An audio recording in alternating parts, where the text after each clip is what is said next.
I still have a dream that one day this nation will rise up and live out the true meaning of its creed. We hold these truths to be self-evident, that all men are created equal. I have a dream that one day on the red hills of Georgia, sons of former slaves and the sons of former slave owners will they be able to sit down together at the table of brotherhood.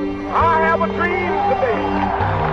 One day right there in Alabama, little black boys and black girls will be able to join hands with little white boys and white girls as sisters and brothers. I have a dream today.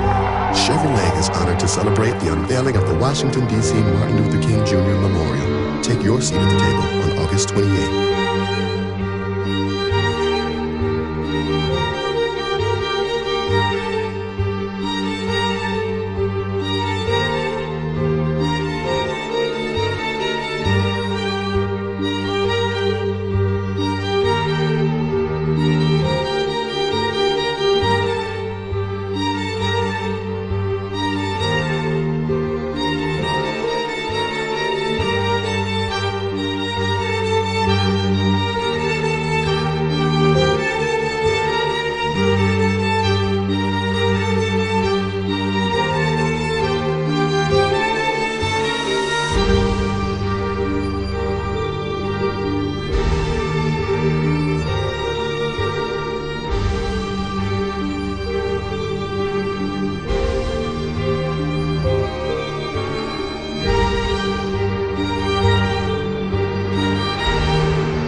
Now as they were eating, Jesus took bread, and after blessing it, broke it and gave it to the disciples, and said, "Take, eat, this is my body."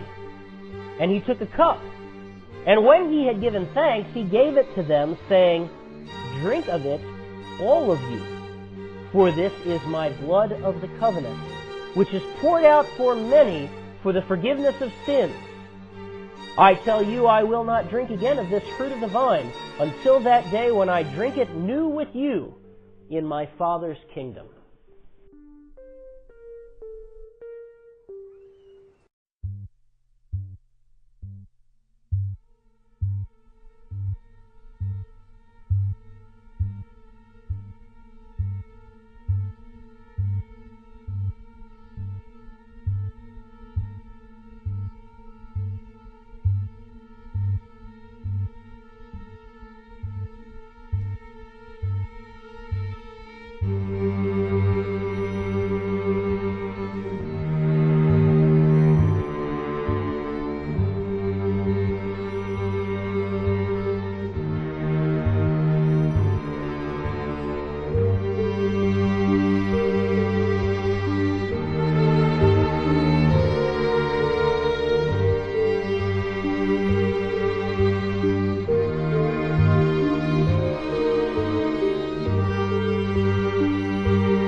view that America is part of what has gone wrong in our world rather than a force to help us make it right has become all too common.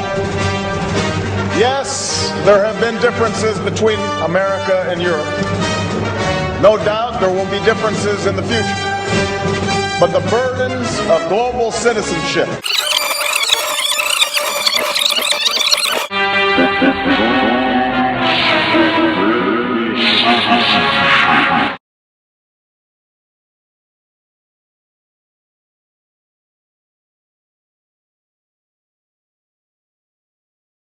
we have before us the opportunity to forge for ourselves and for future generations a new world order. When we are successful, and we will be, we have a real chance at this new world order, an order in which a credible United Nations can use its peacekeeping role to fulfill the promise and vision of the UN's founders.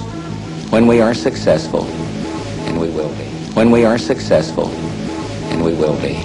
A new world order where diverse nations are drawn together in common cause to achieve the universal aspirations of mankind. CFR, an organization publicly sworn to destroy American national sovereignty and usher in a tyrannical world police state, could not contain their glee on September 12th, the day after the tragic attack. They announced their new world order. There is a chance for the President of the United States to use this disaster to carry out what his father, a phrase his father used, I think, only once, and hasn't been used since, and that is a new world order. We will invite our sisters and brothers to make their witness as they move in and among us like streams of water, calling to mind our baptism and theirs.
After a while, the drums, chants, and prayers representing many of the world's leading religions all started to sound alike, somehow losing their flavor in a melting pot of spiritual soup.